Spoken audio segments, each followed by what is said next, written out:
Olá amigos, eu sou o professor Russo, sou o professor de Geografia de vocês. Vamos falar agora sobre os mecanismos na natureza. Eu sempre costumo falar aqui, para nós falarmos sobre os mecanismos na natureza, nós temos que pegar os primórdios do planeta Terra, o surgimento do planeta, e as suas evoluções nas características aí, físicas e depois, posteriormente, aí, da sociedade dentro dessas características.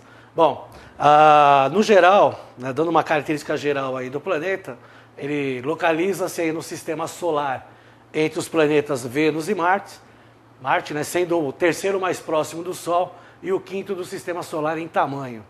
Na superfície estão os elementos que garantem a existência da vida, como a água, os gases, rochas e minerais. Então nós temos lá as camadas externas da Terra, que nós vamos ver aí numa próxima aula aí.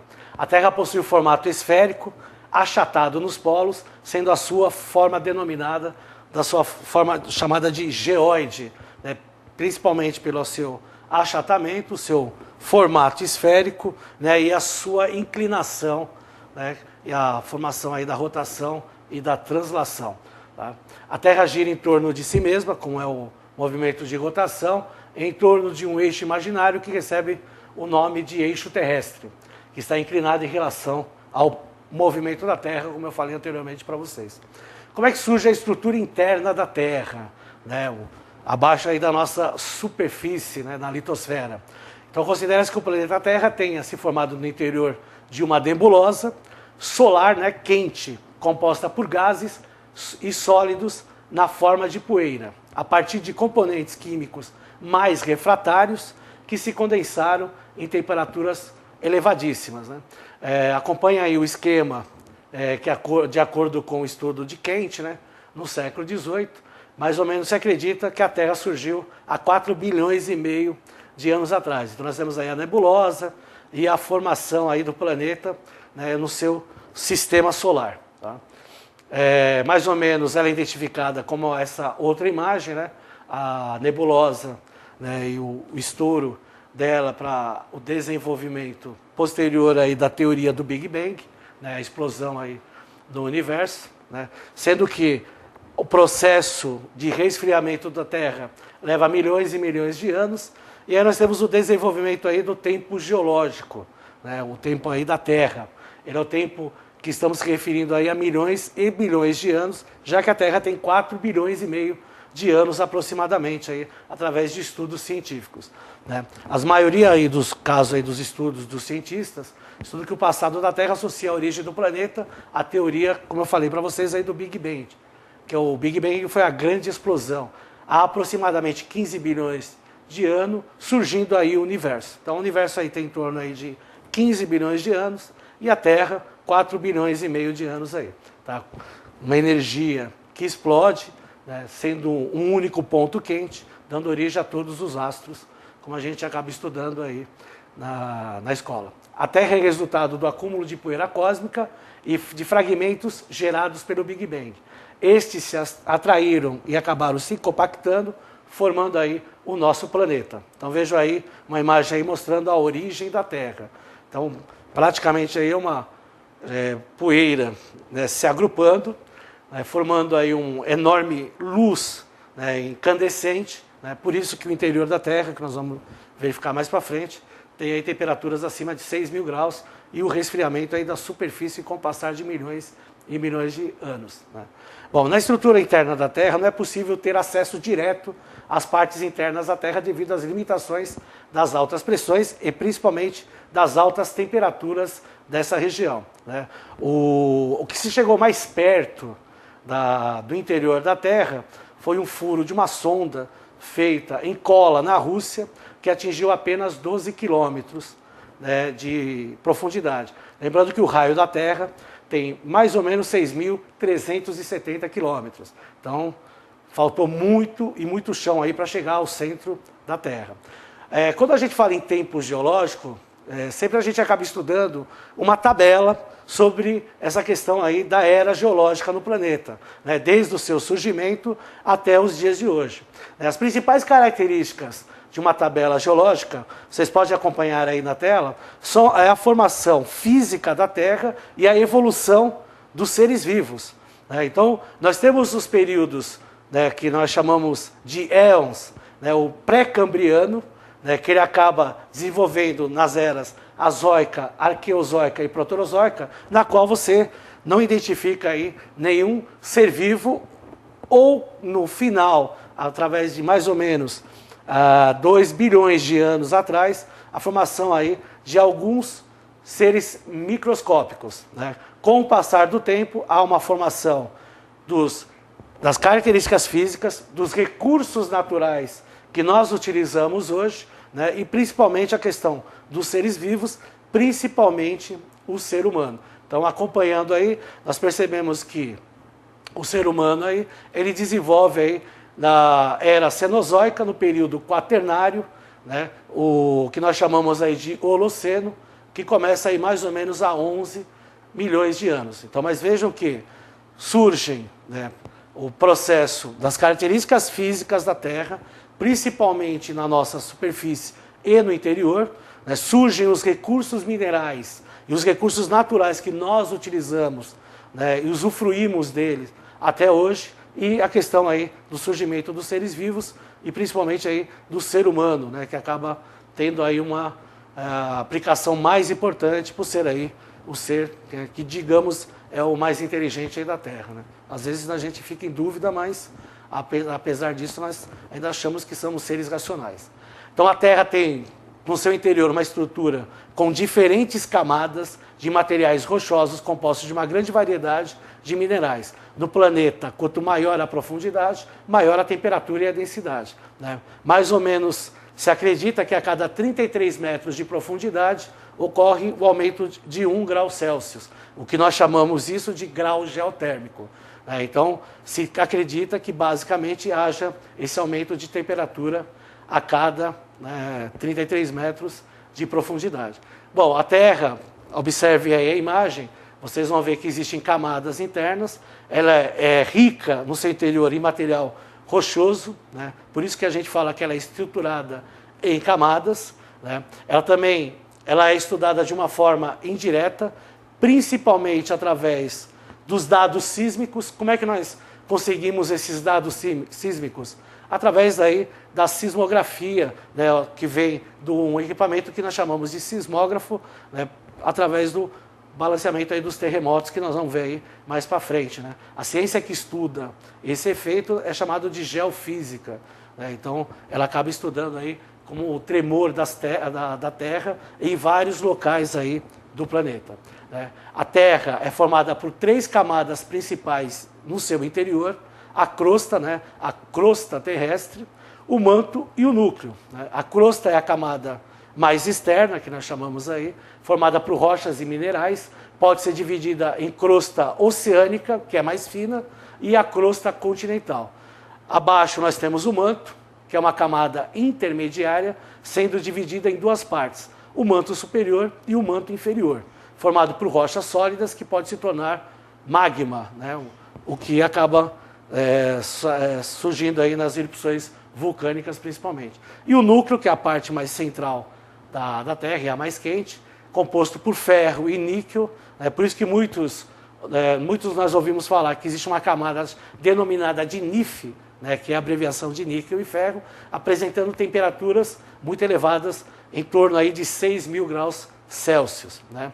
A crosta, basicamente, é a camada mais externa da Terra, pode ser subdividida pela crosta continental e a crosta oceânica, lembrando que a crosta oceânica ela é uma crosta considerada mais fina, até por estar, né, em grandes profundidades. Então, a crosta continental ela é relativamente espessa.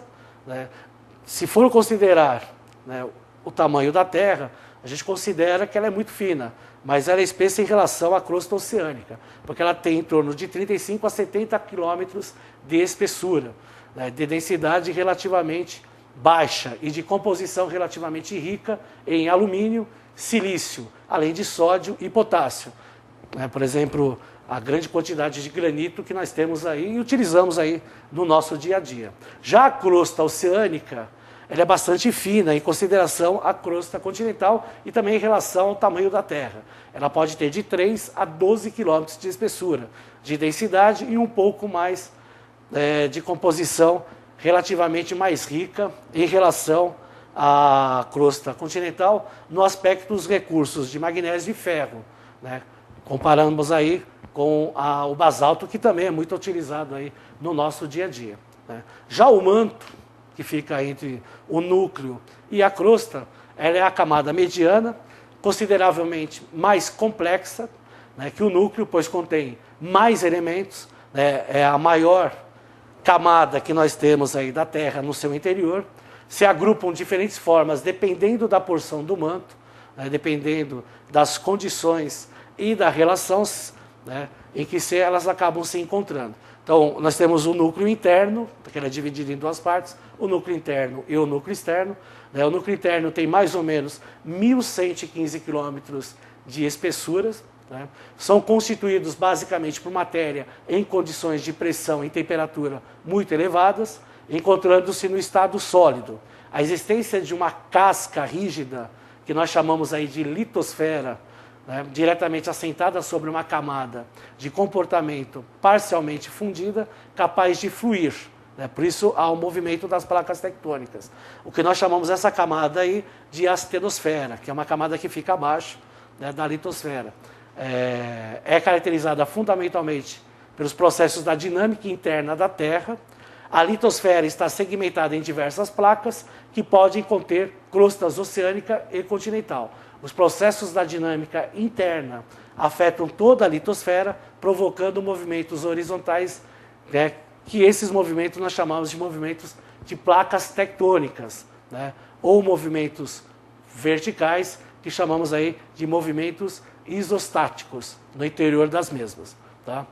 Acompanhe a imagem aí, vocês vão ver então, né, as características de cada camada interna. Né? Vamos primeiro ver as camadas internas para depois estudar as camadas externas, que também vocês estão observando aí. Então nós temos a litosfera, que é a camada mais fina, o manto, né? E aí nós temos o núcleo externo e o núcleo interno. Então veja a extensão do manto, né, em relação ao núcleo, principalmente o núcleo interno, e a questão aí da litosfera. Tá? A estrutura interna da Terra, ela tem algumas características, né, fundamentais. Vamos observar uma outra imagem, né, que é a estrutura da Terra, né, relacionando aí alguns recursos minerais que nós utilizamos. O principal deles, por isso que nós utilizamos em grande quantidade, é o ferro, né, é uma matéria mais leve. Né, apesar de encontrarmos no núcleo, nós também encontramos na superfície, né, dentro da crosta, que tem aí por volta de 40 quilômetros de profundidade.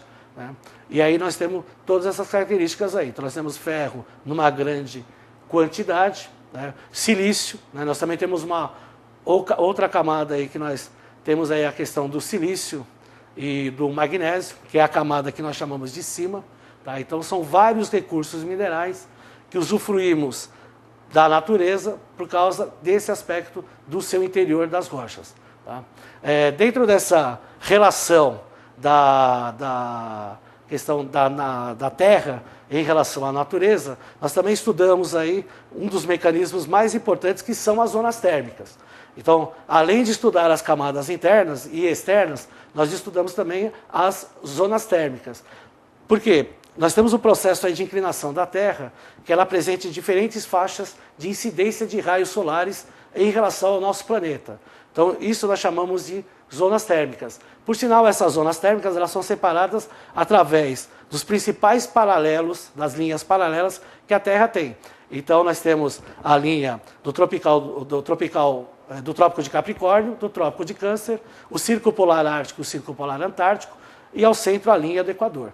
Tá? Então, quanto mais próximo da linha do Equador, maior a intensidade dos raios solares e mais próxima dos polos, recebendo uma menor incidência. Tá? As zonas térmicas, então, da Terra são a tropical, que fica entre os trópicos, sendo a mais quente de todas. Ela é chamada também de intertropical ou zona tórrida. Nós temos a zona temperada, que fica entre os trópicos e os círculos polares, recebendo uma menor intensidade de raios solares, apresentando temperaturas amenas, principalmente em relação à tropical. E a polar, que fica aí dentro dos círculos polares, recebendo aí uma menor incidência, né, de raios solares em relação às outras. Então acompanhe a imagem aí e vocês vão ver como está a relação aí das zonas térmicas, como eu citei para vocês. Então nós temos ao norte, lembrando que a Terra dividindo, né, por latitude, hemisfério norte e hemisfério sul. No hemisfério norte nós temos a zona polar glacial, a zona temperada do norte, né, a zona intertropical, né, aí ao hemisfério sul a zona intertropical, a zona temperada do sul e a zona polar glacial. Lembrando que ao norte nós temos a glacial ártica e ao sul a glacial antártica, né. Ao norte nós temos a linha imaginária do Trópico de Câncer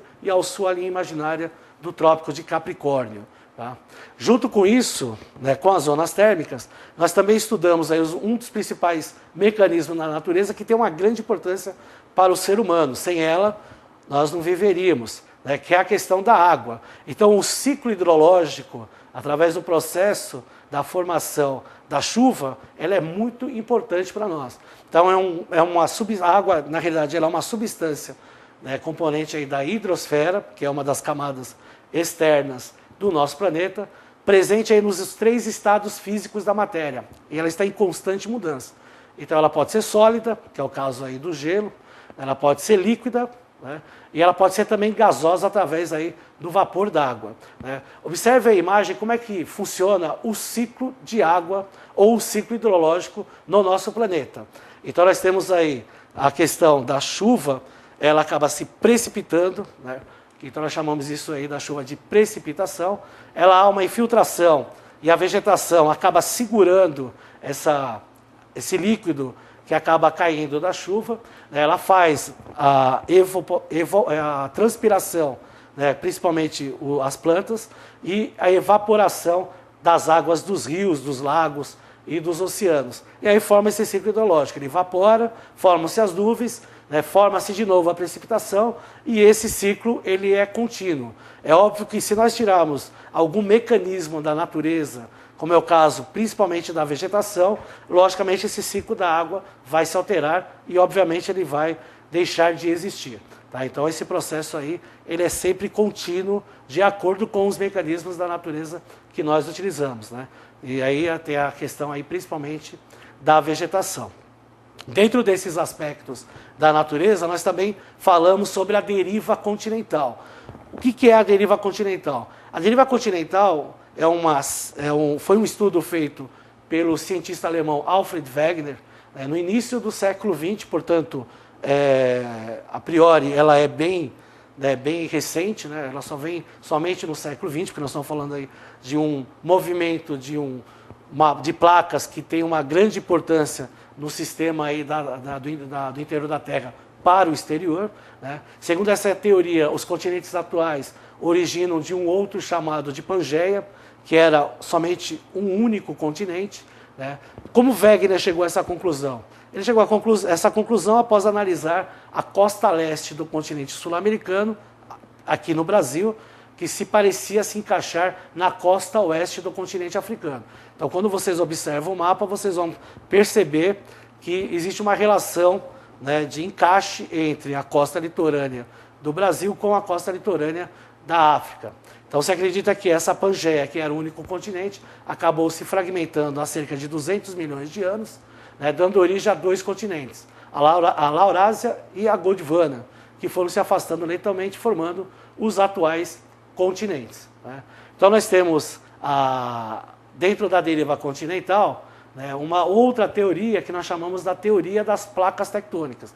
Então, na realidade, a teoria da deriva continental, né, o Alfred Wegener estuda o movimento dos continentes. Dentro disso, nós temos o estudo das placas tectônicas, que aí seria no interior da Terra. Então, existem 2 teorias aí para vocês analisarem.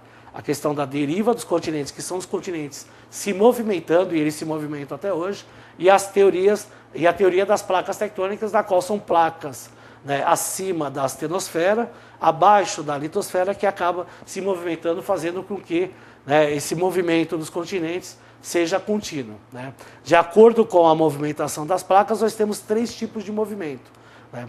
Se vocês observarem na imagem, vocês vão ver o movimento convergente, que pela seta vocês veem as placas se chocam. né? Os divergentes mostram as placas se separando, transformante, que são as placas que acabam se atritando, né? Elas acabam raspando uma na outra.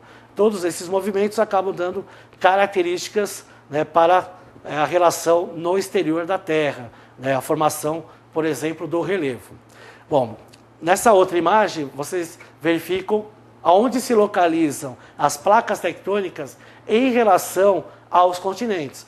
O que a gente vai observar, que é o do nosso maior interesse, é a placa sul-americana. Observe que o Brasil está bem no centro da placa sul-americana. Por isso que o Brasil não sofre processo de tectonismo e de vulcanismo. Não quer dizer que ele esteja livre desse processo. Ele pode ocorrer, né, daqui a milhões de anos, dependendo aí, pode haver uma fissura nessa placa, né, rachaduras, e acaba formando esse processo aí, né? Mas, por enquanto, o Brasil está livre desse processo de vulcanismo e de tectonismo. Tá? Pelo menos desse problema, nós estamos livres, né?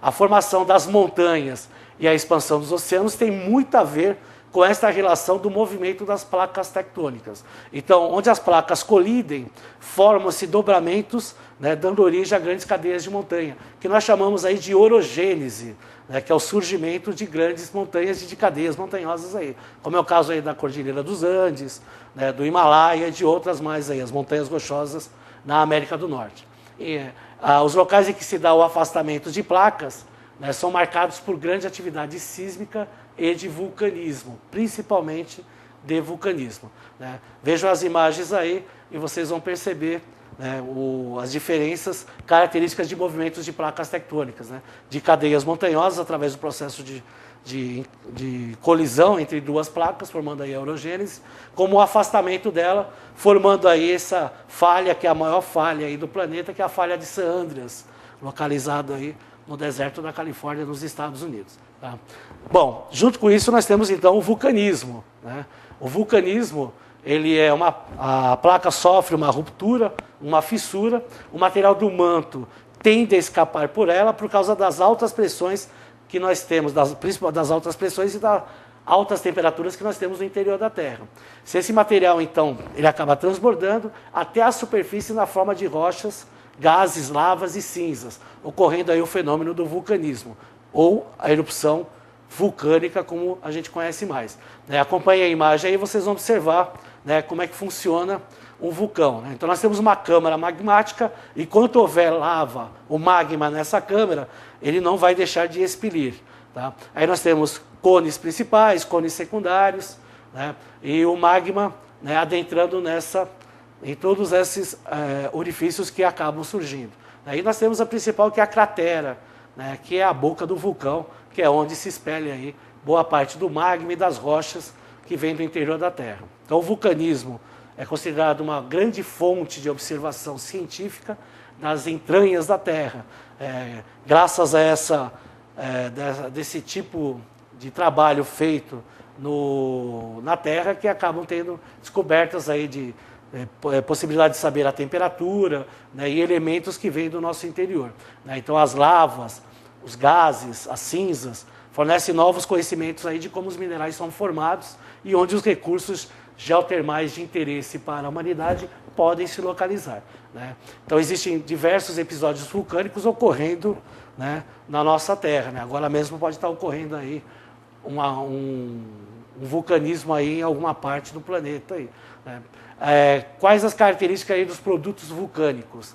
Então nós temos a erupção efusiva, que é o derrame da lava, rocha vulcânica, material fundindo, contendo minerais e bolhas de gás. Nós temos uma erupção explosiva, né, que é a queda de poeira, cinza fina ou grossa e blocos, que nós chamamos de piroclástica, e a erupção mista, que é um fluxo de lama, avalanches e geyser. O geyser é aquela água que sai por pressão, né, principalmente em países que estão próximos aí de oceanos, da qual a crosta oceânica é mais fina. É o caso da Islândia, né, que utiliza boa parte da sua fonte de energia dos geysers. Né. As rochas vulcânicas, elas originam-se da consolidação das lavas, constituindo porções significativas da crosta terrestre, representada por montanhas e enormes depósitos rochosos nos continentes e nos oceanos. Né. As lavas e os gases as cinzas, então, fornecem aí novos conhecimentos de como os minerais são formados, né? Geysers e fontes térmicas são jatos de água quente, né, vapor em rupturas de terrenos também vulcânicos e ocorrem em tempos regulares e com grande força, né? Como eu falei, na Islândia, Nova Zelândia e nos Estados Unidos tem muito desses tipos aí. Para quem não conhece, nunca viu um geyser, tem uma imagem aí para vocês verem aí, um geyser do sol da manhã na Bolívia. Então, quiser visitar a Bolívia, né, além de poder ver fatos naturais, aí tem um geyser aí, que é localizado na Bolívia e em outras regiões aí do planeta, né?